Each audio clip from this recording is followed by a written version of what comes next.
Alors l'énoncé de cet exercice était très simple. Il s'agissait de factoriser la fonction f, donc avec f de x qui valait x4 plus 5x3 plus 8x2 moins 2x moins 12. Bon. Donc un énoncé très simple, très court, d'accord, avec où il s'agit de factoriser une fonction f, d'accord, donc bien sûr définition R, puisqu'on voit que f est un polynôme, d'accord, et en particulier un polynôme de degré 4. Bon. Alors, comment faire pour factoriser un polynôme de degré 4?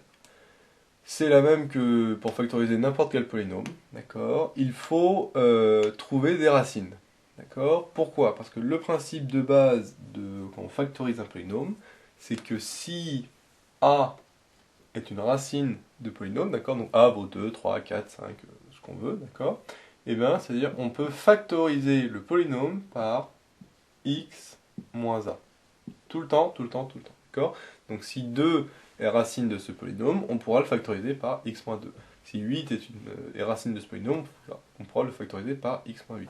Si moins pi est racine de ce polynôme, on pourra le factoriser par x moins moins pi, c'est-à-dire x plus pi, d'accord, etc., etc. Okay.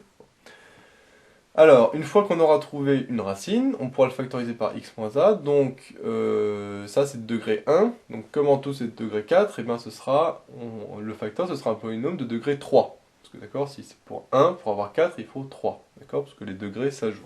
Bon.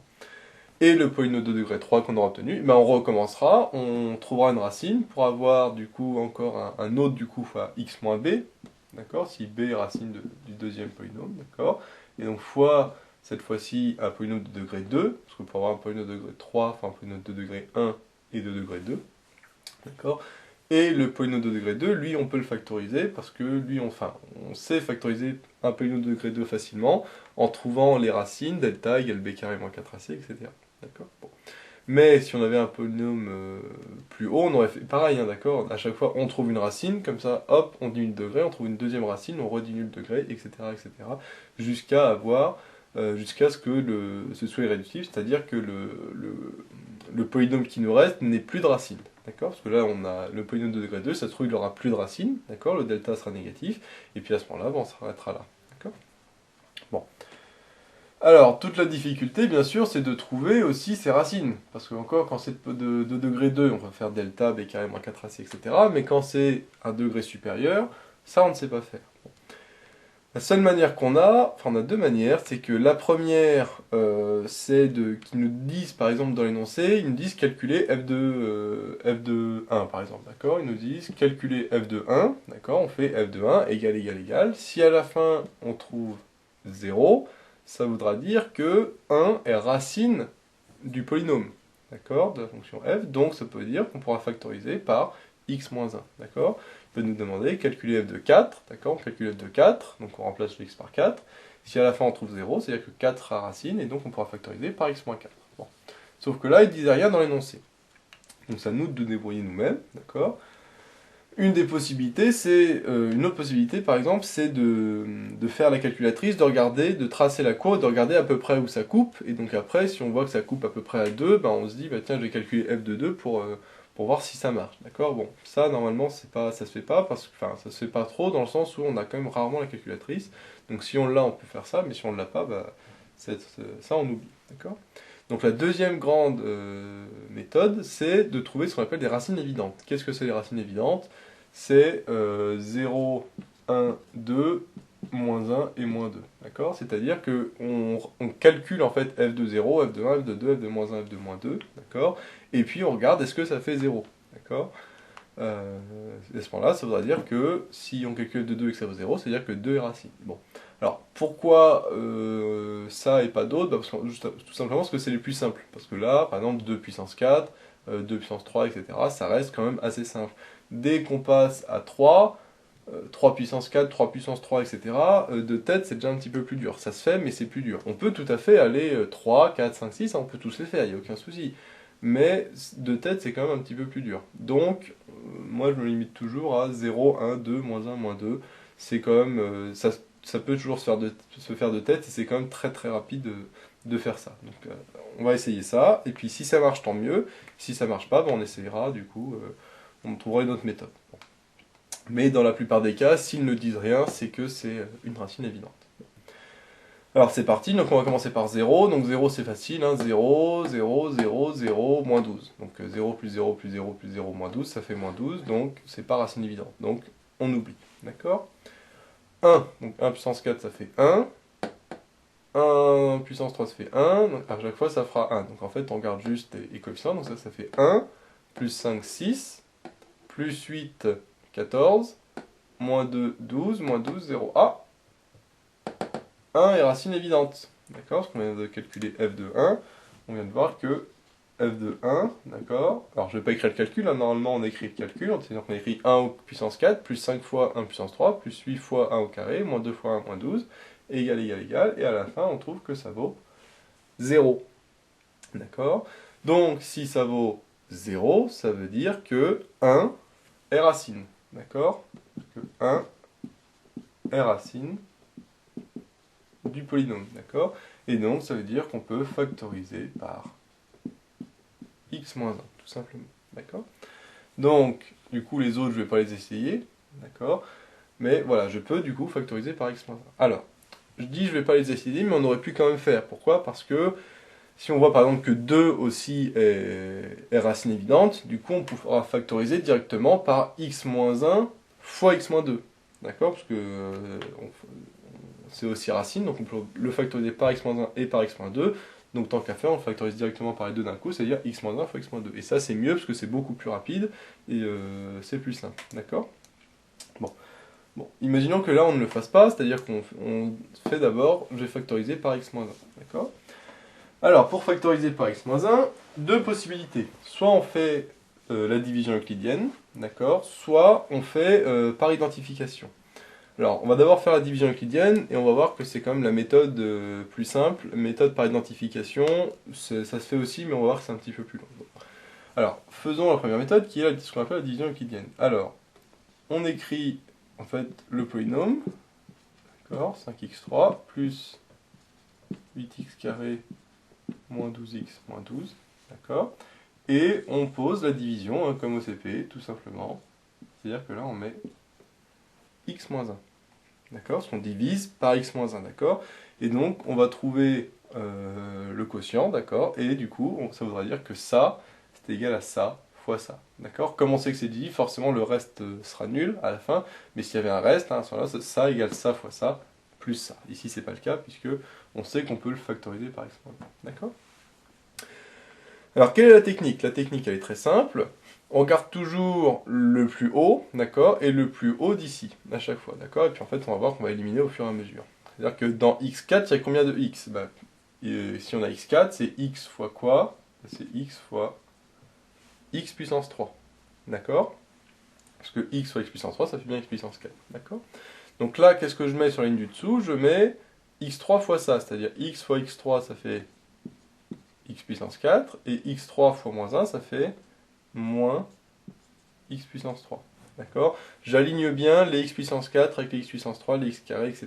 pour que ce soit beaucoup plus simple. Ok? Et là, qu'est-ce que je fais? Je fais une soustraction, c'est-à-dire je fais le haut moins le bas. Attention, c'est moins tout le bas. D'accord? C'est-à-dire que là, j'ai moins x3 à cause de ça, mais mon moins, du coup, va devenir plus, parce que c'est moins le tout. D'accord? Donc x4 moins x4, 0. Et 5x3 moins moins x3, c'est-à-dire plus x3. Donc 5x3 plus x3, ça fait 6x puissance 3. Ok? Ça devrait rappeler les divisions que l'on fait en sixième. Voire, enfin, plutôt au CP d'ailleurs. Bon. Ensuite, je descends le 8x carré, comme on fait au CP. Okay, et là, une fois de plus, donc là le 0, hein, ici c'est un plus, donc lui, on s'en fout. Maintenant, une fois de plus, je regarde le plus haut. Donc le plus haut, là, c'est 6x3. Donc 6x3 fois x, et bah du coup, ça fait 6x au carré. D'accord? Parce que pour avoir 6x carré, pour avoir 6x3, il faut que je fasse x fois 6x au carré. Donc même principe, en dessous, 6x au carré fois tout ça. C'est-à-dire 6x carré fois x, ça fait 6x3.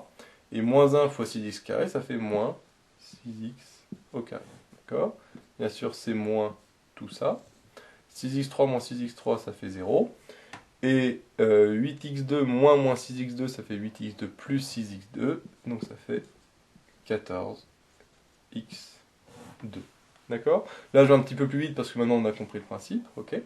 Donc maintenant, le moins 2x, je le descends. Là, j'ai 14x carré, moi j'ai x, donc ça me fait 14x. D'accord? Donc plus 14x, ok? Parce que x fois 14x, ça fait bien 14x carré. Donc là, même principe, 14x fois x, ça fait 14x carré, que je mets en dessous. Et 14x fois moins 1, ça fait moins 14x. Ok? Bien sûr, c'est moins tout ça. 14x carré moins 14x carré, 0. Moins 2x plus 14x, que moins moins, ça fait plus. Hein, donc moins 2x plus 14x, ça fait plus 12x. Ok? Maintenant, j'ai plus que le moins 12 à descendre. Et dans 12x, j'ai x, donc il me faut plus 12. D'accord? Si je fais plus 12, 12 fois x, ça fera bien 12x. D'accord? Donc là, 12 fois x moins 1, ça fait 12x moins 12. D'accord? Parce que 12 fois moins 1, ça fait moins 12. Et 12x moins 12 moins 12x moins 12, ça fait 0. Voilà. Heureusement, parce qu'on a dit que comme on peut factoriser, c'est divisible, et donc du coup, normalement, à la fin, on doit trouver 0. Ok? Et donc maintenant, c'est bon, d'accord? J'ai mon quotient, d'accord? Donc là, l'égalité que je peux mettre, c'est que f de x, il vaut x moins 1 fois x3 plus 6x carré plus 14x plus 12. Ok? Voilà, bon. Comme on le voit, c'est assez rapide quand même. Alors là, j'ai détaillé, donc forcément, ça met un petit peu de temps, mais après, avec l'habitude, c'est vraiment très très très rapide, d'accord? Donc, c'est très simple, hein, je regarde toujours le plus grand x4. Qu'est-ce qu'il faut pour avoir x4, sachant que j'ai déjà x, bah, il faut x3, d'accord? Parce que x fois x3, ça fait x4, d'accord? Après, il y avait 6x3, donc c'est x fois 6x carré. 14x carré, c'est x fois 14x. Et 12x, c'est x fois 12, d'accord? Donc là, il n'y a pas de souci, ok? Donc ce que je peux écrire, du coup, comme égalité, c'est que mon f de x, d'accord? Alors je ne vais pas réécrire tout le polynôme, hein, je vais écrire directement f de x. F de x est égal à x moins 1 fois tout ça, c'est-à-dire x3 plus 6x carré plus 14x plus 12. Ok? Hop, plus 14x plus 12. Voilà. Donc, comme j'avais dit tout à l'heure, comme j'ai x moins 1 ici, forcément, j'aurai un polynôme de degré 3 ici, parce que là, j'avais un polynôme de degré 4, donc 4, c'est 1 plus 3. D'accord? Donc mon x moins 1, je n'y touche plus. Et, par contre, j'ai un truc de degré 3. Donc là, je vais refaire exactement la même chose, d'accord? Mais avec mon nouveau polynôme de degré 3. Je vais faire que celui-là, d'accord? Bon. Donc maintenant, on va refaire la même chose. C'est-à-dire que là, comme on n'a aucune indication, il faut refaire les racines évidentes. Donc là, je vais refaire les racines évidentes, d'accord? Et là, on va voir une deuxième technique pour factoriser, qui est l'identification.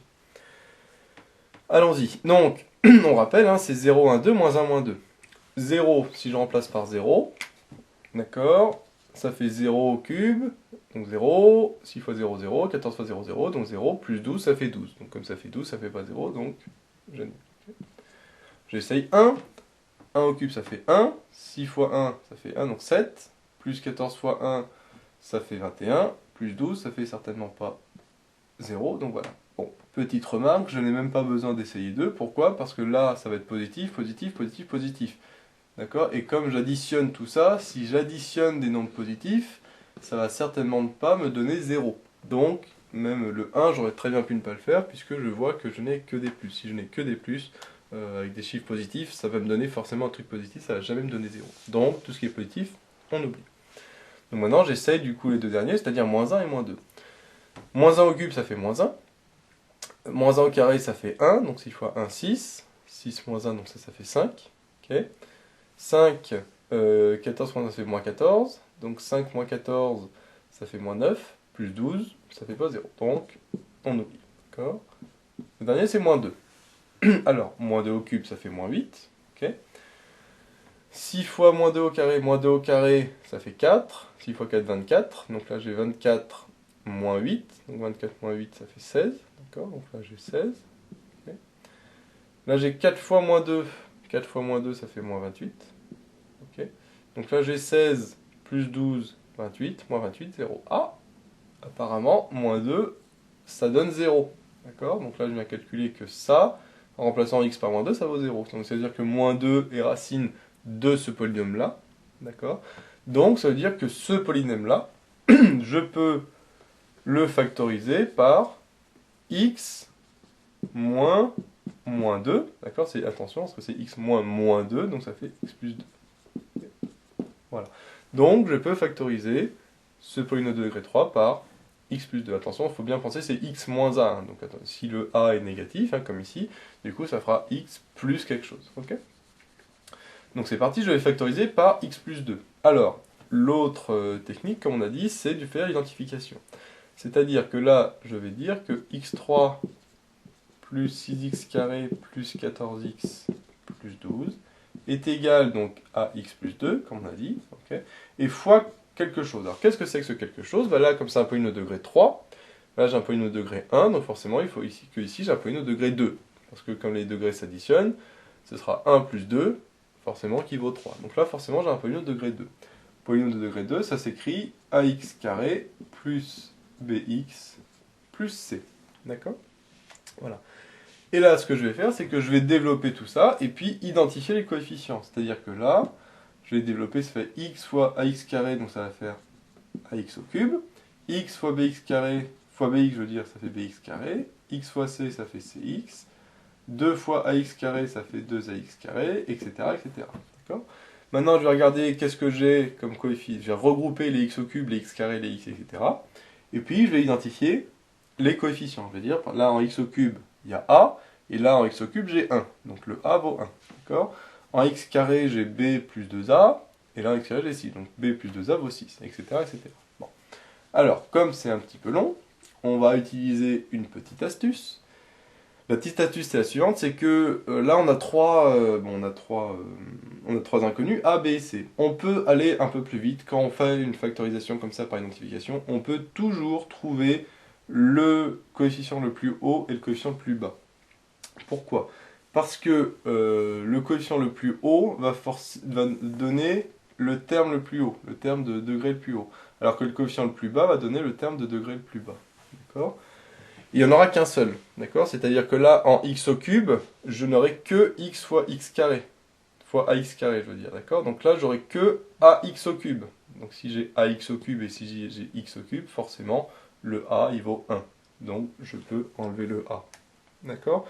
Puisque, qu'est-ce qui va être en x au cube à partir de là? C'est forcément les deux plus grands d'ici, d'accord? C'est-à-dire le plus grand de là avec le plus grand de là, d'accord? Donc comme là, j'ai x au cube, ça va être x fois quoi? Bah x fois x carré. D'accord? Même principe, le coefficient le plus bas, ce 12, le coefficient constant. Le seul coefficient constant que j'aurai en développant ça, ce sera le coefficient le plus bas d'ici et le coefficient le plus bas d'ici. C'est-à-dire que le 12, il va venir du 2 fois c. Il n'y aura pas d'autre chose, d'accord? Parce que dans tout le reste, il y aura du x, d'accord? Et donc le 12, c'est 2 fois quoi? Bah, c'est 2 fois 6. Donc forcément, le c vaut 6. Il n'y a pas d'autre choix, d'accord? Parce que le 12, il va venir en développant que du terme le plus bas ici avec le terme le plus bas ici, c'est-à-dire du 2 fois c, donc forcément du 2 fois 6. D'accord? Donc là, du coup, je n'ai plus qu'une seule inconnue qui est b. D'accord? Alors, ça n'empêche pas hein, qu'il faut toujours développer pour faire l'identification. Mais au moins, de 3 variables, on s'y réduit à une seule. Donc déjà, le système qu'on va avoir sera plus simple. D'accord? Donc c'est parti, je vais mettre le égal, normalement je le mets en dessous, mais là comme j'ai pas assez de place, je le décale un petit peu. Et donc je développe. Donc x fois x carré, ça fait x au cube, d'accord, comme on avait dit. X fois bx, ça fait bx au carré. X fois 6, ça fait 6x. 2 fois x carré, ça fait 2x carré. 2 fois bx, ça fait 2bx. Et 2 fois 6, ça fait 12. Donc je retrouve bien mon 12 d'ici, ok? Maintenant, ce qu'il faut regrouper, il faut toujours regrouper les puissances ensemble. C'est-à-dire d'abord les x3, ensuite les x carrés. Donc x carré, qu'est-ce que j'ai? J'ai b ici et j'ai 2 ici. Donc ça fait b plus 2 hein, si je factorise. Okay. Non, en x, qu'est-ce que j'ai? J'ai 6 ici et j'ai 2b ici. Donc ça fait 6 plus 2b. Et après, en termes constants, il n'y a que le 12. Ok? Voilà, très facile, je factorise en regroupant x cube, x carré, x, etc. Après, si j'avais x4, x5 ici, ben, j'aurais fait pareil en factorisant par x4, x5, x6, etc. Bon. Maintenant, je dis par identification, ce qu'on appelle l'identification. Qu'est-ce que c'est?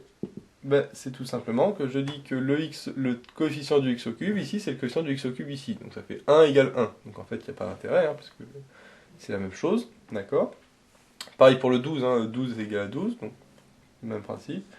Là, ça vient du fait que, justement, on a enlevé le a et le c, d'accord? Si on avait laissé le a et le c, ici, j'aurais eu ax au cube, et ici, j'aurais eu 2c.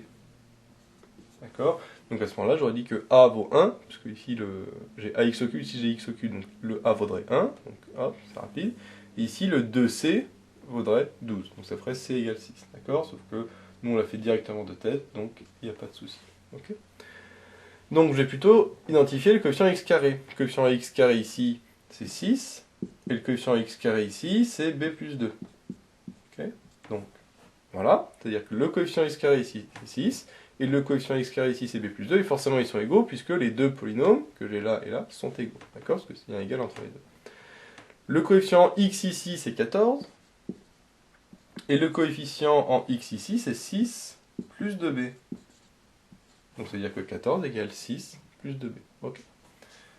Donc voilà. Maintenant, bah, j'ai plus qu'à résoudre le système. Donc s'il est facile, hein, une seule inconnue. Bon. Alors par contre, on a deux équations, d'accord? Donc on va voir qu'il y a quelque chose assez important au niveau de la rédaction. On va calculer d'abord le b ici. Donc le b, ça c'est facile, ça fait 6 moins 2, donc ça fait b égale 4. C'est pas trop compliqué, hein? 6 égale b plus 2, donc b égale 4. L'erreur à faire, ce serait de remplacer ici le b par 4. D'accord? Parce que du coup, ça ferait 14 égale 6 plus 8, ça ferait 14 égale 14. Donc là, à la fin, j'aurais 14 égale 14. Donc ça, c'est pas très intelligent, parce que 14 égale 14, moi je veux bien, mais ça me fait pas. Comme si j'avais 0 égale 0 ou autre. C'est pas très intelligent. Plus intelligent, c'est de recalculer le b, mais avec cette deuxième équation. C'est-à-dire que là, j'isole mon b, d'accord? Donc ça me fait 2b, je vais écrire ici, hein, d'accord? Ça fait 14 moins 6. Ok? Donc ça fait 2b égale 8. Ok, parce que là, 2b, hop, ça fait 14 moins 6, donc ça fait 8. Ok, donc j'ai 2b égale 8, donc ce qui me fait b égale 8 sur 2, donc b égale 4. Voilà, donc je retrouve bien, du coup, la ligne du dessus, donc c'est pour dire que je ne me suis pas trompé au moins. D'accord, c'est pour vérifier que je ne me suis pas trompé. Bien sûr, celle-là, cette équation est redondante par rapport à celle-là, mais au moins, ça nous permet de vérifier qu'on ne s'est pas trompé dans les calculs précédents et que le b vaut bien 4. D'accord? Voilà. Donc, cette méthode d'identification est très simple. On regarde les coefficients de chaque x puissance 1, 2, 3, 4, etc. Et puis, on regarde que vaut les mêmes coefficients ici avec les a, les b, les c, les d, etc. Et puis, on dit, bah, le coefficient en x puissance k ici est égal au coefficient en x puissance k ici. Et on fait ça pour chaque coefficient. D'accord? Sachant que on peut, dès le début, trouver le coefficient le plus gros et le plus grand et le plus petit. D'accord? Bah, alors par contre, ça se fait que à l'oral, parce que ça, on peut expliquer un petit peu à l'oral pourquoi on fait ça. À l'écrit, il vaut mieux laisser A, B, C, etc. Enfin, tout laisser, d'accord? Et puis à ce moment-là, tout faire normalement sans utiliser cette petite astuce, d'accord? Ça prend plus de temps, d'accord? Forcément, le système sera plus gros, etc. Parce qu'il y aura 3 inconnus, voilà. Mais au moins, c'est justifié. Parce que là, du coup, si je laisse comme ça, c'est pas justifié, d'accord? Et à l'écrit, c'est dur de justifier la petite astuce, alors qu'à l'oral, au moins, on peut mieux comprendre, donc de réexpliquer, comme j'ai expliqué tout à l'heure, que le x3 vient forcément du x fois x carré, et que le 12 vient forcément du 2 fois 6. Voilà, tout simplement. Ok? Donc voilà, donc finalement mon polynôme ici, je peux l'écrire x plus 2 fois x carré plus bx plus 6 avec le b qui vaut 4, c'est-à-dire x carré plus 4x plus 6. Donc c'est parti. Hop. Le f de x, donc ça c'est égal à ça, donc avec le b qui vaut 4. D'accord. Donc mon f de x, donc là je vais le réécrire ici, là.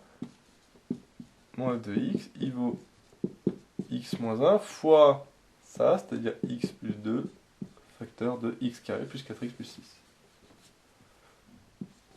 X carré plus 4x plus 6. Voilà. Donc là, je vois mes deux racines, hein, 1, parce que c'est x moins 1, et là, attention, c'est pas 2, c'est moins 2, parce que c'est x moins 2. Donc j'aime bien x plus 2.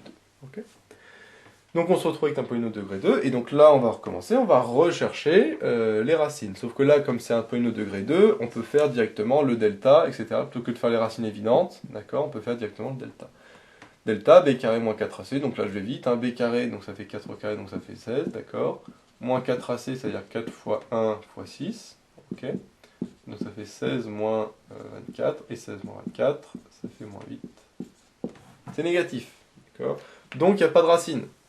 Donc finalement, donc là c'est bien avec un polynôme du second degré, hein, c'est que on a l'histoire du delta qui nous permet rapidement de voir déjà s'il y a des racines ou pas, d'accord. Donc on voit que ce polynôme, son delta est négatif, donc il n'y a pas de racine. Donc s'il n'y a pas de racine, on ne peut pas le factoriser, donc on laisse comme ça. Voilà, point, fini. Ok. Et donc voilà, donc comme on le voit ici, deux méthodes pour factoriser. Pour factoriser, de toute façon, déjà d'une manière générale, il faut trouver des racines, d'accord. Une fois qu'on a la racine, après on peut factoriser par x moins la racine, ok.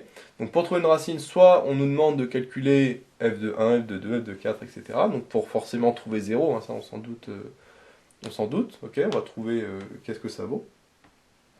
Et une fois qu'on a trouvé la racine, eh ben on factorise par x moins la racine, ok. Et pour factoriser, alors soit on fait, comme la première solution, c'était de faire la division euclidienne, qui on le voit est quand même assez rapide, d'accord.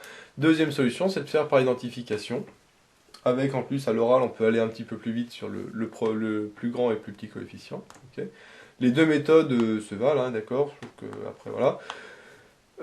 Sachant que, particularité, ici, ce qu'on aurait pu faire, c'était, on aurait pu faire directement toutes les racines évidentes. C'est-à-dire qu'on aurait, là j'avais fait 1, et après j'ai factorisé par x-1. Mais si j'étais allé jusqu'au bout, j'aurais fait 0, 1, 2, moins 1, moins 2, et j'aurais vu que 1 et moins 2 sont racines. C'est-à-dire que j'aurais pu factoriser directement par x-1 fois x plus 2, mais en entier, d'accord. C'est-à-dire que j'aurais fait la division de x, quand j'ai posé ma division, j'aurais fait x4 plus 5x3, etc., d'accord, divisé par x-1 fois x plus 2. Alors bien sûr que je n'aurais pas mis x-1 fois x plus 2, je l'aurais développé, c'est-à-dire j'aurais dit divisé par x carré, donc moins x plus 2 dx, donc ça fait plus x moins 2, d'accord. Ça, en fait, x-1 fois x plus 2, ça fait ça, d'accord. Bon. Et à ce moment-là, du coup, hop, j'aurais fait ma division euclidienne et j'aurais trouvé ici x carré plus 4x plus 6. Et donc à ce moment-là, bah, j'aurais plus rien eu à faire, j'aurais juste eu une seule division euclidienne à faire. J'aurais écrit directement, du coup, f de x égale ça fois ça, et ça, après, je l'aurais repassé sous forme x-1 fois x plus 2. Voilà, tout simplement. Puis après, j'aurais fait le delta, etc. Et puis, j'aurais trouvé. D'accord. Donc l'intérêt de la division euclidienne, c'est que si on a beaucoup de racines, d'accord, si on a déjà trouvé plusieurs racines évidentes, et ben on peut directement factoriser par tout, d'accord, ce qui fait, hop, on a directement quelque chose de beaucoup plus simple. Voilà. Mais l'important, c'est, ce qu'il faut retenir, c'est on factorise par une racine, on trouve une racine, d'accord, et après on factorise par x moins la racine, d'accord. Et après, soit l'identification, soit la division euclidienne. Et bien sûr, après on recommence, jusqu'à ce qu'on ait des polynômes irréductibles qui, eux, n'ont plus de racines.